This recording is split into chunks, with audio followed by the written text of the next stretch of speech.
Здравствуй еще раз. Привет, Люся. Ты сказал, что второй тип твоей школы – это метод сражений. То есть после получения озарения у человека происходит откат, и ему нужно что-то с ним делать, как-то сражаться. Угу. Расскажи об этих сражениях, что это такое, с чем это едят, как сражаться, что значит откат, как он проявляется, что сделать, куда бежать. У явления, которое называется откат, в христианстве есть очень четкое определение, называется впадение в прелесть. Когда человек к чему-то прикоснулся, у него удалась молитва, или он получил какое-то озарение, то после этого возникает обязательное падение в прелесть, человек начинает думать, что он классный. У каждого ли озарение с такой следствием? Да. Даже у небольшого. И по прошествии многих лет практики у меня такое происходит постоянно. Откат приходит. Почему? Я опишу механизм. Озарение – это когда тебя озарило, но озарило тебя всего целиком и все, из чего ты состоишь. В тебе есть, условно говоря, центростремительные, центробежные силы. Есть твоя тяга к альтруизму, всех спасти, всем помочь. А есть тяга к эгоизму, спасти только себя и помочь только себе. И вообще я классный. И озаряется и то, и другое одинаково. Свет солнца светит на всех, на хороших и на плохих, на добрых и на злых.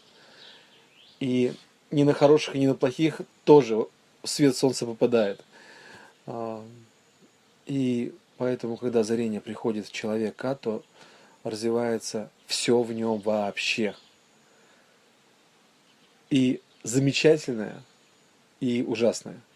Высвечиваются как бы подвалы его души, закоулки подсознания.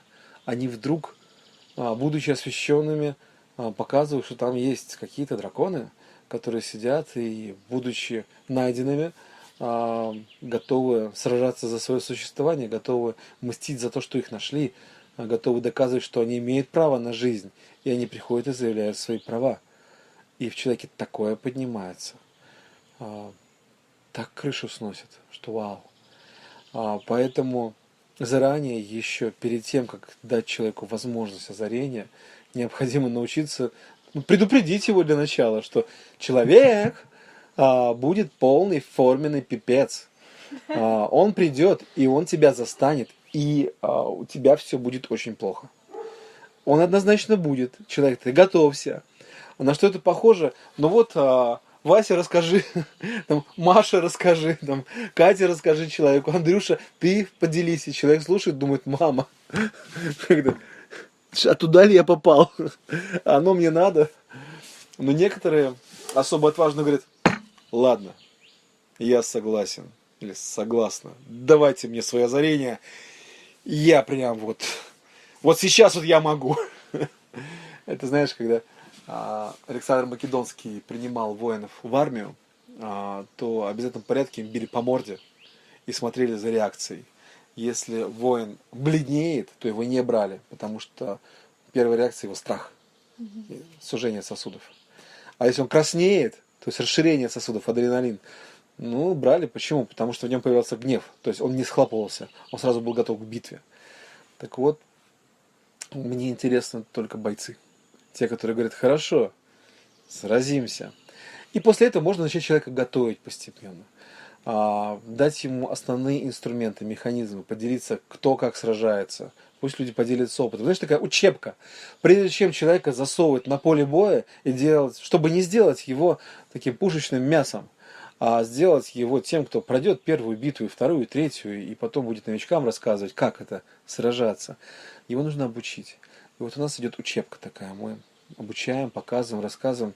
Бывает такое, что человек еще на знакомительных курсах, перед тем, как войти в школу, уже получает свое озарение. То есть он пришел уже готовый. Уже чаша проливается, его уже начинает штырить. И он на второй, третьей неделе знакомительных курсов из 4 недель уже в откатах, уже И мы понимаем, что объяснять-то надо было раньше, он уже вступил в битву, а ведь еще не знает, что это такое. Он не понимает, что с ним происходит. И такого человека срочно выцепляем, объясняем постфактум. Он в невменяемом состоянии уже слушает, пытается понять, что до него пытаются донести, потому что у него все черно. Сердце не слышно. Потому что Ум до этого плоский. было светло.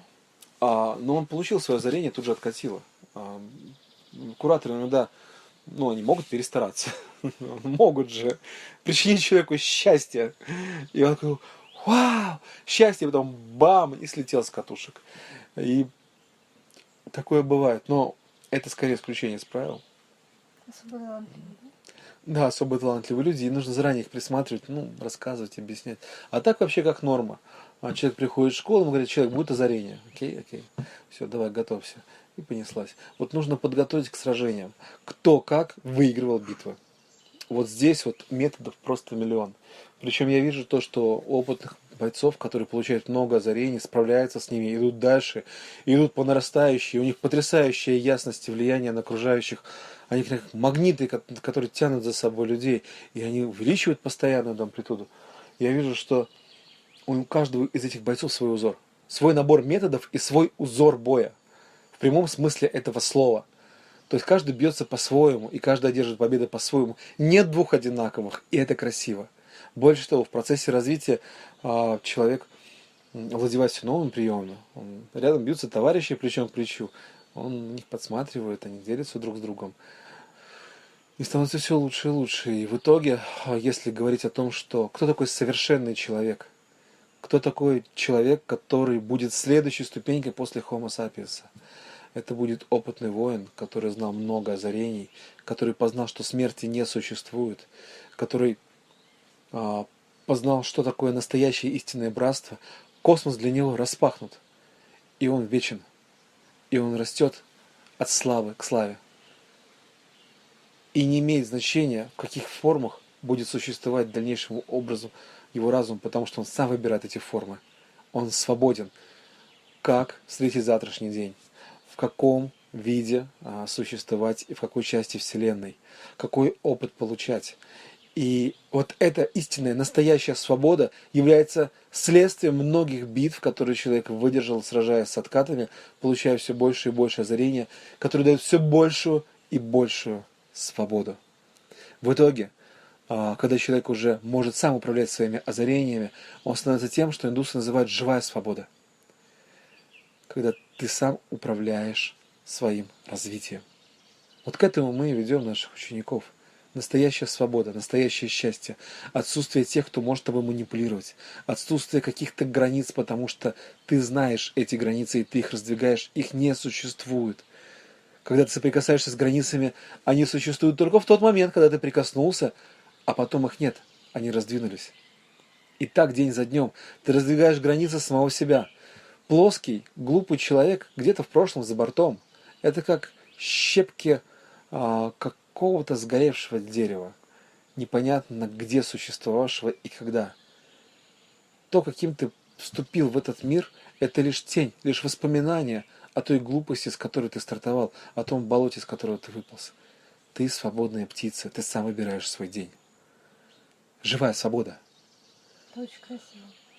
Это очень достойная жизнь, и если на планете Земля какая-то критическая масса людей, может быть там 1-2%, начнут так жить, они заразят всех остальных, и в мире не будет ни войн, ни насилия, ни жестокости. Будет светящееся счастье и сотрудничество с космосом. А там, где космос, там бесконечный источник энергии, материи, бесконечный источник познания, технологий, другие миры, другие разумы, другие сознания, высокое сотрудничество. Это совсем другой облик планеты. И к этому можно прийти. Просто нужно понять, что за все нужно сражаться. И если ты сразился и победил, ты имеешь право на следующую ступень. Вот как сражаться, этому мы обучаем. Да. Отличное учебное заведение. Нигде такому не учат. Такому учили всегда во все времена, и те люди, которые выходили из стен такого заведения, в разных странах назывались по-разному. На Руси их называли волхвы. В Древней Персии их называли посвященными. В Египте их называли иерофантами, а индусы их называют раджа-йогами. Но это условные названия. Самая ценность, самая соль всего. Ты живешь для того, чтобы преобразить планету с собой. Для этого ты получаешь озарение и сражаешься потом. Да, в нашей школе нет эгоистов, которые хотят расти. В нашей школе есть люди, которые стремительно растут и меняют мир вокруг себя.